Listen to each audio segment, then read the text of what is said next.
નમસ્કાર વિદ્યાર્થી મિત્રો, આપ સૌનું ફરી વખત મારી ચેનલમાં તહે દિલથી હાર્દિક સ્વાગત છે. ધોરણ 12ની અંદર આપણે એક ભાગ એ જોઈ ગયા. આમ કહેવા જઈએ તો એક નર પ્રજનન અંગની ક્રિયા એ પૂર્ણ કરી ગયા. આજથી જે ટોપિકની શરૂઆત થશે એ હશે માદા પ્રજનન અંગ. પણ હું ફરી કહી દઉં છું કે જો તમે બધા નવા હોય મારી ચેનલ ઉપર તો મારી ચેનલને સબસ્ક્રાઈબ કરજો, જેથી કરીને તમને નોટિફિકેશન એ મળતી રહે. બેલ આઇકોન એ દબાવી દેજો, જેથી કરીને નવા વિડીયો એ મારા આવશે એટલે તમને નોટિફિકેશન એ ડાયરેક્ટ મળી જશે. જોઈ શરૂઆત કરીએ હવે આપણે બીજા પ્રજનન અંગની. અને એ અંગ જેને આપણે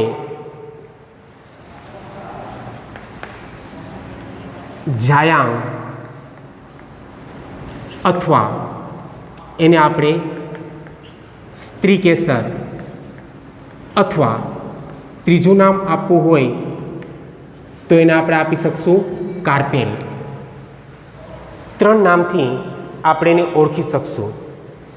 તમે એને જાયાંગ કહો, તમે એને સ્ત્રીકેસર કહો અથવા તમે એને કાર્પેલ તરીકે ઓળખી શકશો.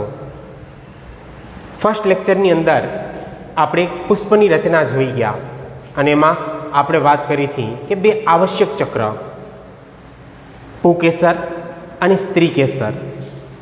હવે એ જ બીજા આવશ્યક અંગ કે ચક્રની વાત એ આપણે કરશું અને એ છે સ્ત્રીકેસર. અહીંયા સૌથી પહેલો પોઈન્ટ એ આપણે દર્શાવશું કે જાયાંગ એ માદા પ્રજનન અંગ છે. જાયાંગ એ માદા પ્રજનન અંગ છે. પુષ્પની અંદર એક માદા પ્રજનન અંગ તરીકેનું કાર્ય એ કોણ દર્શાવશે? તો કે પુષ્પની અંદર માદા પ્રજનન અંગ તરીકેનું કાર્ય એ જાયાંગ અથવા સ્ત્રીકેસર અથવા કાર્પેલ એ દર્શાવશે.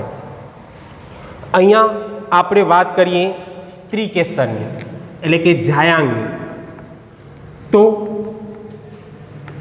સ્ત્રીકેસરના ભાગોની જો વાત કરવામાં આવે તો સ્ત્રીકેસરની અંદર કુલ કેટલા ભાગ એ આવેલા હશે? તો આપણે ફર્સ્ટ લેક્ચરની અંદર જ એ જોઈ ગયા કે સ્ત્રીકેસરના કુલ ભાગોની વાત કરીએ તો સૌથી પહેલો ભાગ એ છે પરાગાસનનો. એનો બીજો ભાગ એ છે પરાગવાહિનીનો અને એનો ત્રીજો ભાગ એ છે બીજાશયનો. એક સ્ત્રીકેસરની અંદર કુલ 3 ભાગ એ આવેલા હોય. સૌથી પહેલો ભાગ એ પરાગાસનનો, બીજો ભાગ એ પરાગવાહિનીનો અને ત્રીજો ભાગ એ હશે બીજાશયનો. આ ત્રણેય ભાગની ચર્ચા એ આજે આપણે કરવાના છીએ. જોઈએ સૌથી પહેલો ભાગ, અને સૌથી પહેલો ભાગ એ છે પરાગાસનનો. જ્યાં પરાગરજનું આસન છે એ ભાગને આપણે પરાગાસન કહેશું. આપણે સંપૂર્ણ ક્રિયા એક આકૃતિ સાથે સમજતા જશું. જોઈ પરાગાસન. હવે અહીંયા આકૃતિની ક્રિયા એ આપણે દર્શાવીએ અને આકૃતિ દ્વારા આપણે સમજીએ તો ખાસ કરીને અહીંયા સૌથી ઉપરનો જે ભાગ એ તમને દેખાય છે એ સૌથી ઉપરનો ભાગ છે પરાગાસનનો. એટલે અહીંયા આપણે પહેલો પોઈન્ટ એ દર્શાવશું કે તે સૌથી ઉપરનો વિસ્તાર એ દર્શાવે છે. સૌથી ઉપરનો વિસ્તાર એ કેનો રહેશે? પરાગાસનનો. હવે આપણે એ પણ જાણીએ છીએ કે ખાસ કરીને જે કંઈ પણ પુંકેસરની પરાગરજ છે એ પરાગરજ એ ઉડતી આવશે અથવા કોઈ વાહક દ્વારા એ જ્યારે સ્ત્રી કેસરના ભાગ તરફ આવશે ત્યારે પરાગરજ છે એ પરાગરજ એ કયા ભાગ સાથે જોડાશે? તો આપણે વિદ્યાર્થી મિત્રો એ પણ જાણીએ છીએ કે કોની સાથે જોડાશે? તો કે પરાગાસન સાથે. એટલે અહીંયા આપણે બીજો પોઈન્ટ એ દર્શાવી શકશું કે તે પરાગરજ ગ્રાહી વિસ્તાર છે. પરાગરજ ગ્રાહી વિસ્તાર છે. પરાગરજને ગ્રહણ કરવાનું કામ એ પરાગાસન કરશે.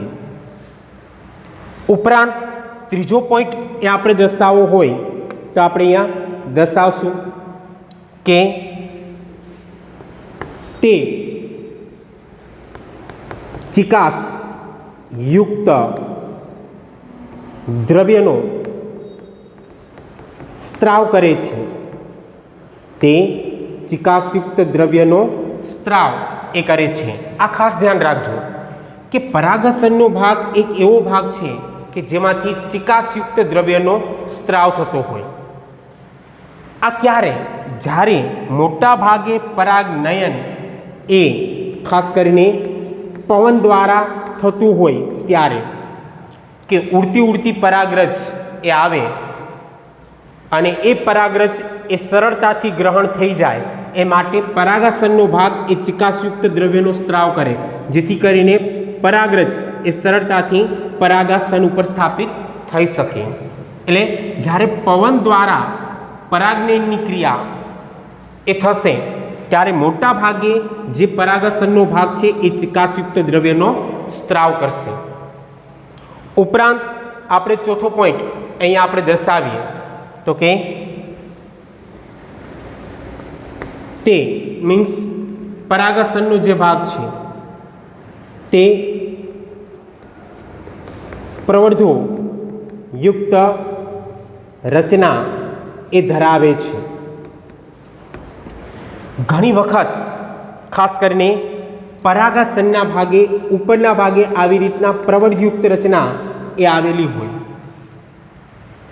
અને પ્રવર્ધયુક્ત રચના હોવાને કારણે પણ પરાગરજ એ સરળતાથી પરાગાસનના ભાગ ઉપર સ્થાપિત એ થઈ શકે છે. મોટા ભાગે આપણે જોવા જઈએ તો આ ક્રિયા એ ક્યારે જોવા મળે? જ્યારે પરાગનયન એ કોના દ્વારા થતું હોય?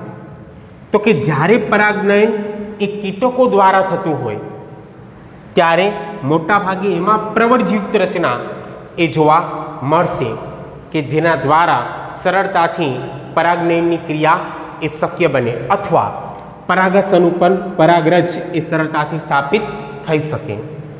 તો આ જે એટલા પોઈન્ટ છે એ પોઈન્ટ એ કેના છે? તો કે પરાગાસનના.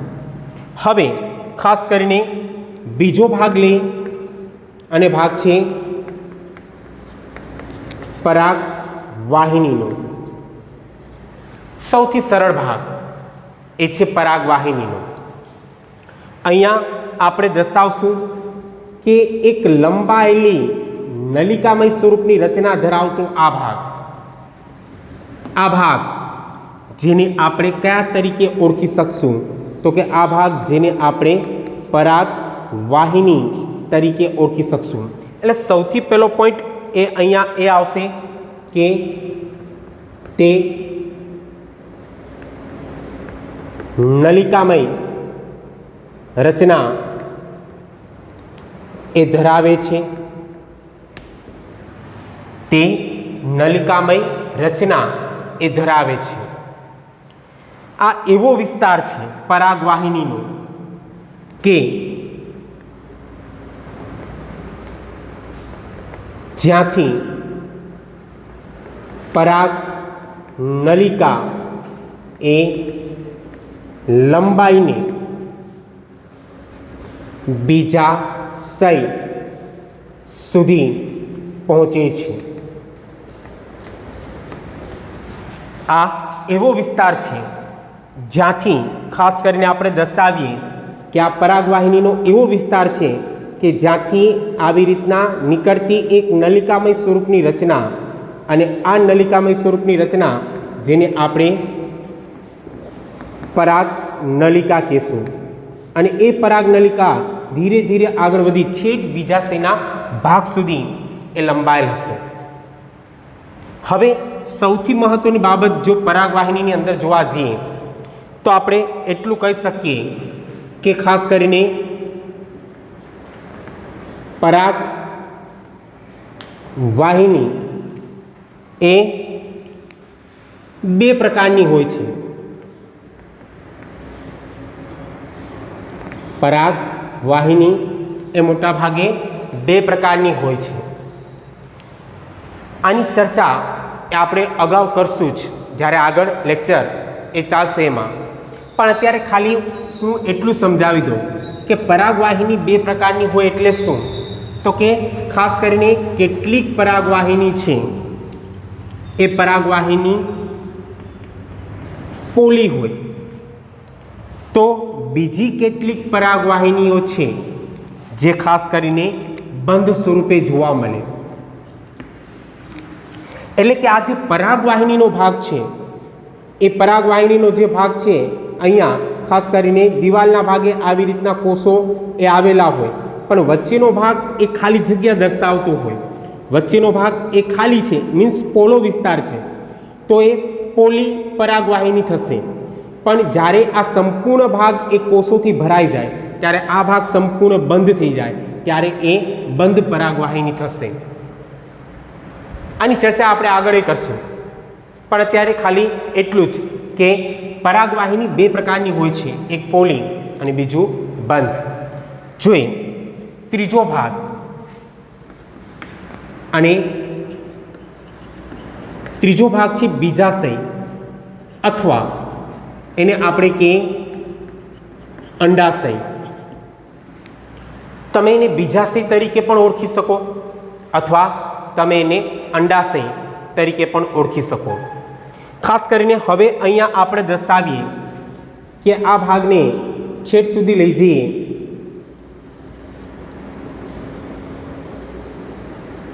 તો નીચેની તરફ આવેલો આ ભાગ જે ફૂલેલો ભાગ છે, અને આ ભાગ જેને આપણે બીજાશય તરીકે ઓળખી શકીએ. નીચેનો ફૂલેલો ભાગ એટલે કે સ્ત્રી કેસરનો નીચેનો ફૂલેલો ભાગ જેને આપણે બીજાશય તરીકે ઓળખી શકશું. એટલે સૌથી પહેલો પોઈન્ટ અહીંયા આવશે કે સ્ત્રી કેસરનો ફૂલેલો ભાગ જેને આપણે બીજાશય તરીકે ઓળખી શકશું. Point clear?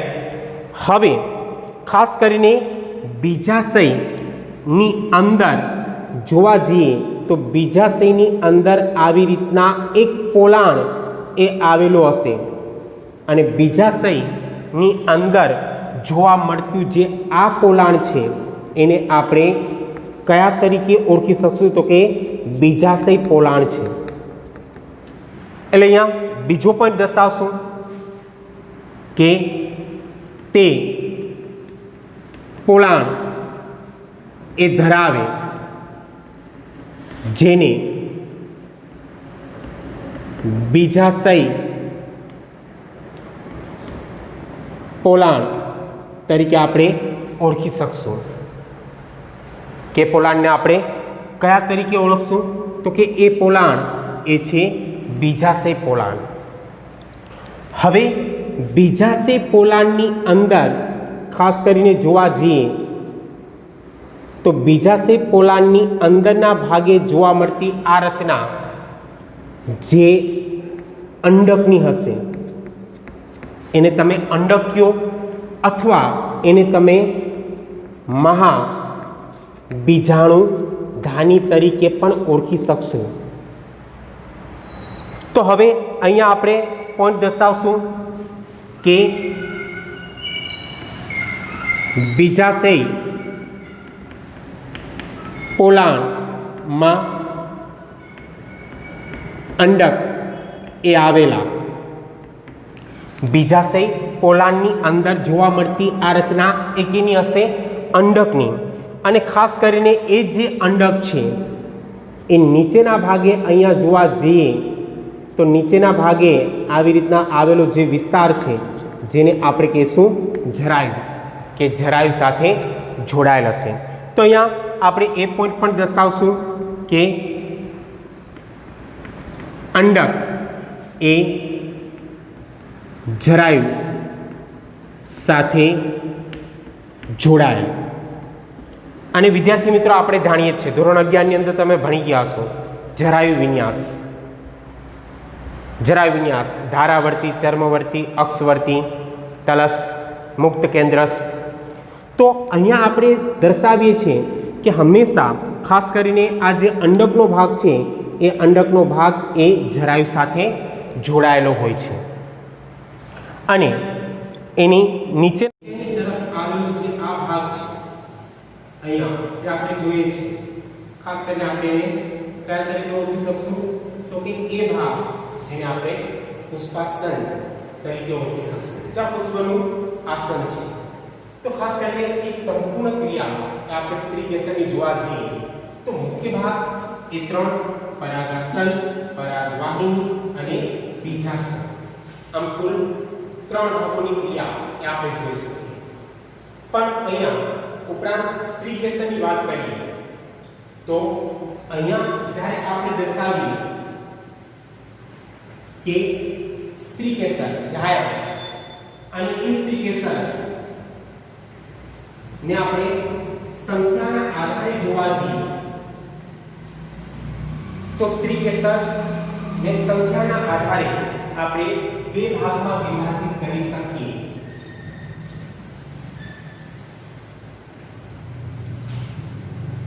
એક ભાગ જેને આપણે કહીશું એક સ્ત્રી કેસર અને બીજો ભાગ જેને આપણે કહીશું બહુ સ્ત્રી કેસર.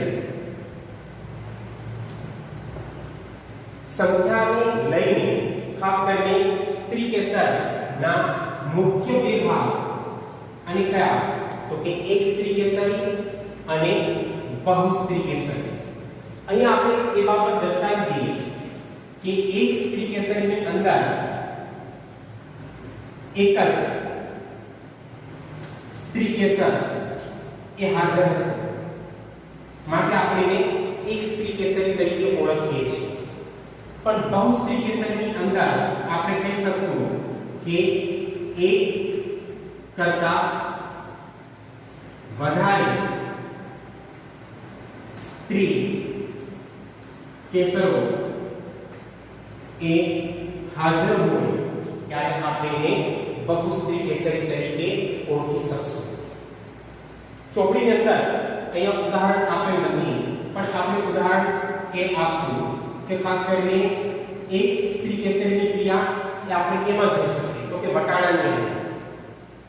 વટાણાની અંદર એક જ સ્ત્રી કેસર એ આવેલો છે. તમે કુલ ભણી ગયા છો તો કુલમાં આપણે જોઈએ વટાણાનું ઉદાહરણ હતું. હવે વાત કરીએ બહુ સ્ત્રી કેસરીની.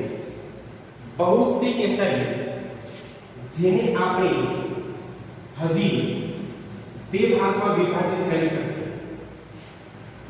અને બે ભાગ કયા? તો કે એક ભાગ છે મુક્ત સ્ત્રી કેસરી અને બીજો ભાગ છે એ છે યુક્ત સ્ત્રી કેસરી. એક મુક્ત સ્ત્રી કેસરી અહીંયા આપણે એ બાબત દર્શાવી શકશું કે સ્ત્રી કેસરો એકબીજાથી મુક્ત હોય છે એટલે એકબીજા સાથે જોડાયેલ હશે નહીં. સ્ત્રી કેસરો એકબીજાથી મુક્ત હોય છે.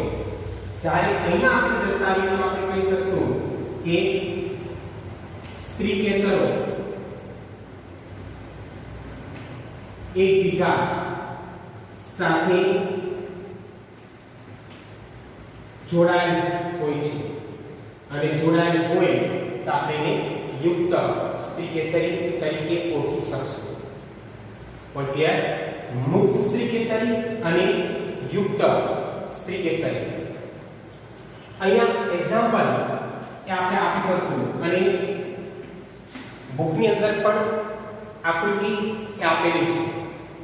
ખાસ કરીને એક્ઝામ્પલ તરીકે આપણે લઈશું ચંપો. ચંપો જેને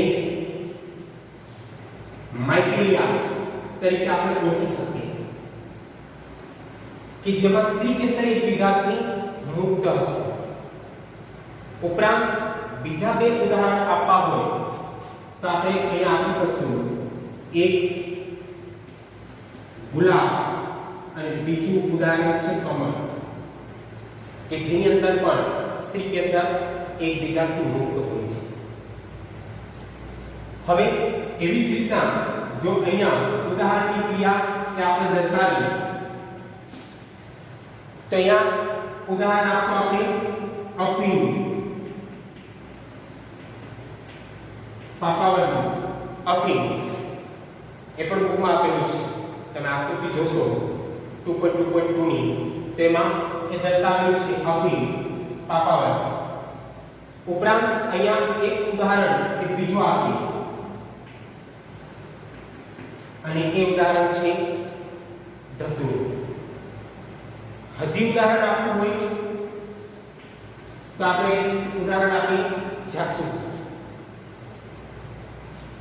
તો અહીં આપણે એ બાબત દર્શાવી શકશું કે ખાસ કરીને હવે સ્ત્રી કેસરની સંખ્યાના આધારે પ્રકાર જોવા જઈએ તો એક સ્ત્રી કેસરી અને બહુ સ્ત્રી કેસરી, બહુ સ્ત્રી કેસરીની અંદર પણ મુક્ત સ્ત્રી કેસરી અને યુક્ત સ્ત્રી કેસરી. એને જ અનુસરીને અહીંયા આપણે હજી એક બીજો પોઈન્ટ એ દર્શાવશું કે બીજાશયમાં અંડકોની સંખ્યાને લઈ અને પ્રકાર જોવા છે.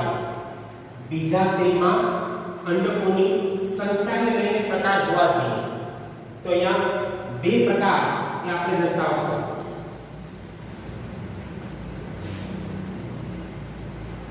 એક અંડકને લઈને અને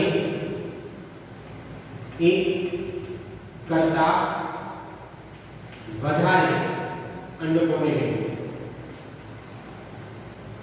બીજાશયમાં અંડકોની સંખ્યાને લઈને એક અંડક અથવા એક કરતા વધારે અંડક. ખાસ કરીને અહીંયા આપણે એક્ઝામ્પલ એ આપી શકશું કે એક જ અંડક હોય બીજાશયની અંદર આ જે અંડક છે એ એક જ જોવા મળે તો ખાસ કરીને કઈ વનસ્પતિમાં તો કે ઘઉં છે, ડાંગર છે, કેરી છે, આવી જે વનસ્પતિઓ છે કે જેના બીજાશયની અંદર ફક્ત એક જ અંડક એ આવેલું હોય છે. જ્યારે બીજાશયની અંદર એક કરતા વધારે અંડકો એ કેમાં જોવા મળે તો અહીંયા આપણે ઉદાહરણ એ આપશું કે ખાસ કરીને પપૈયા છે, ઉપરાંત તરબૂચ છે અને ઉપરાંત ઓર્કિડ જે વનસ્પતિ છે ભેજગ્રાહી. આવી જે વનસ્પતિ છે એના બીજાશયની અંદર અંડકોની સંખ્યા એક કરતા વધારે છે. તો આ જે બેઝિક ક્રિયા હતી આપણે એ જોઈ ગયા. અહીં સુધી આપણે રાખશું પણ જતા જતા મારો પ્રશ્ન રહેશે તમારી ઉપર અને પ્રશ્ન એ છે કે જો યુક્ત સ્ત્રી કેસરી હોય અને માનીએ કે 5 સ્ત્રી કેસર છે, 5 સ્ત્રી કેસર અને 5 સ્ત્રી કેસર એકબીજા સાથે જોડાયેલ છે તો બીજાશયની સંખ્યા કેટલી સ્ત્રી કેસરની સંખ્યા 5 છે અને પાંચે પાંચ સ્ત્રી કેસર એકબીજા સાથે જોડાયેલ છે એટલે યુક્ત છે, તેમાં બીજાશયની સંખ્યા કેટલી? આજનો આપણો આ પ્રશ્ન રહેશે. ફરીવાર કહું છું કે તમે બધા જો મારી ચેનલમાં નવા હો તો સબસ્ક્રાઇબ કરજો, લાઈક કરજો અને કોમેન્ટની અંદર મને આનો જવાબ એ આપજો. Thank you. ધન્યવાદ.